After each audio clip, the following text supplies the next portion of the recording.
বা এই Julian আলভারেজের transfer সাগাটা এতটাই কন্ট্রোভার্সিয়াল হয়ে পড়েছে, এতটাই মানুষের মনে প্রশ্ন হচ্ছে, প্রতিদিন সোশ্যাল মিডিয়াতে এই জিনিসটাই সার্চ করা হচ্ছে বার্সেলোনা ফ্যানরা। জুলিয়ান আলভারেজের কি ট্রান্সফার আপডেট, আজকের কি আপডেট, কি আদেও কি আমাদের ক্লাবে সে আসছে, এই ব্যাপারে প্রত্যেকটা দিন আর কি সার্চ হচ্ছে।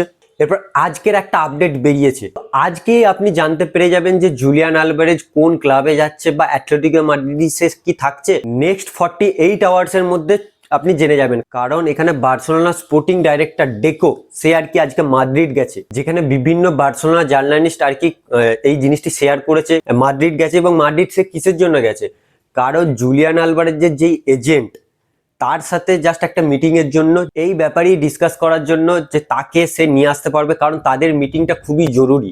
ডেকো এবং আলভারেজের এজেন্টের সাথে একটা মিটিং হবে এবং সেই মিটিংটায় অ্যাটলেটিকো মাদ্রিদকে কিভাবে মানাবে সেইটার একটা মিটিং চলবে এবং তারা দুজন একটা অ্যাটলেটিকো মাদ্রিদের সঙ্গে কথা বলবে যে জুলিয়ান আলভারেজ নিজে বার্সেলোনায় যেতে চায় এবং আমি as a Barcelona sporting director হয়ে কথা বলছি যে আমি আমাদের ক্লাব আলভারেজকে নিতে চাই। তো এরকম একটা আলোচনা হবে, তার জন্য ডেকো মাদ্রিদ গেছে।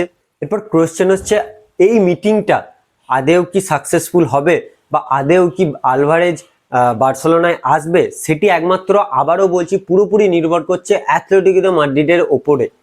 কারণ সে যদি চায় তবেই একটা প্লেয়ারকে রিলিজ করতে পারবে এবং সেই প্লেয়ারটির সঙ্গে সেই রিসেন্ট ক্লাবটার একটা ডিল তৈরি হবে। আর এই খবরটি যে কোনো মুহূর্তে আপনার কাছে আসতে পারে, যে কোনো মুহূর্তে আর কি আপনি খবরটা পেয়ে যাবেন যে আলভারেজ লাস্ট মুহূর্তে ফাইনালি কোথায় যাচ্ছে, অ্যাটলেটিকো থাকছে না বার্সেলোনায় আসছে, সে বার্সেলোনার নাম্বার 9 জার্সিটা সে গলাবে, এরকম একটা যে কোনো মুহূর্তে আপনি এই 48 আওয়ার্সের মধ্যে খবর পেয়ে যাবেন। তো এই ট্রান্সফার আপডেটটা নিয়ে আমি ভিডিও বানাতাম না, কিন্তু এতটাই এই ট্রান্সফার সাগাটা এতটাই কন্ট্রোভার্সি, এতটাই আলোচিত হয়ে গেছে সোশ্যাল মিডিয়াতে আলভারেজকে নিয়ে, আমি তো বুঝতে পারছি না ভাই আলভারেজকে নিয়ে মানে এতটা হাইপ কেন। এরপর অনেকজন বলতেই পারে না, আমি জানি আলভারেজকে নিয়ে এতটা হাইপ কেন, কারণ আলভারেজের কাছে সব ট্রফি আছে, সে ফুটবলের যা কিছু আছে সব কিছু অ্যাচিভমেন্ট করে নিয়েছে, তার একটা মানে সবকিছু, সে একটা লাকি চার্ম বলে, মানে ওই প্লেয়ারটাকে দলের লাকি চার্ম বলে, যেই দলে যায় সেই দলটা কিছু না কিছু সেই বছর করে। তো আপনার কি মনে হচ্ছে যে আলভারেজ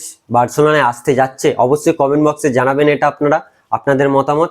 আবার একটি জিনিসও শোনা যাচ্ছে যে রডরি নাকি বার্সেলোনায় যোগ দিতে পারে।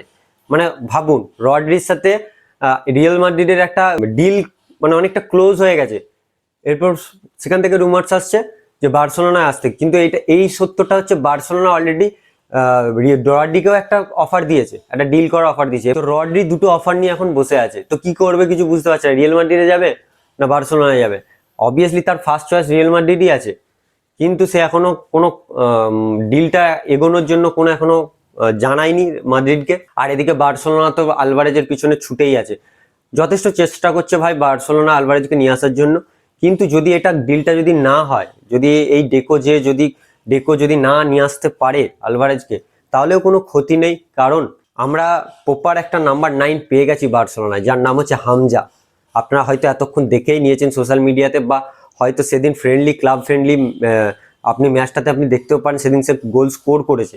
তো হামজাকে আমরা অ্যাজ এ নাম্বার 9 হিসাবে ইন ফিউচার বার্সেলোনা দেখতে পারি। তো আপনার কি মনে হচ্ছে আলভারেজকে নিয়ে অবশ্যই কমেন্ট বক্সে জানান। আর ভিডিওটি যদি আপনারা এতটা দেখে থাকেন অবশ্যই লাইক করে দিন, এবং চ্যানেলে যদি আজকে নতুন হয়ে থাকেন চ্যানেলটি সাবস্ক্রাইব করতে ভুলবেন না, কারণ এরকম football update, club transfer update, সবকিছু ফুটবল নিউজ আপনি সবার আগে এই চ্যানেলেই পাবেন। তো চলুন নেক্সট একটা ভিডিওতে দেখা হবে নেক্সট একটা ফুটবল আপডেট নিয়ে।